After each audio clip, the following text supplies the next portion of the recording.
Tersangka penyebaran berita bohong terkait tuduhan penyelewengan barang bukti thrifting ditangkap penyidik di Treskrimsus Polda Metro Jaya. Polisi mengungkap motif salah satu tersangka yaitu tidak suka kepada polisi.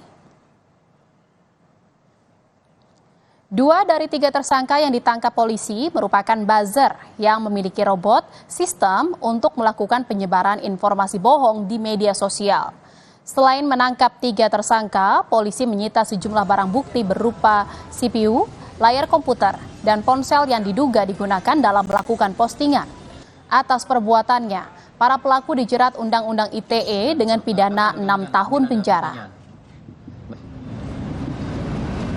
Saja dia mengatakan ada orang lain lagi yang menyuruh dia. Dan mungkin juga rekan-rekan sudah melihat EW ini sudah membuat video yang mengatakan memang dia melakukan ini hanya iseng saja. Ya.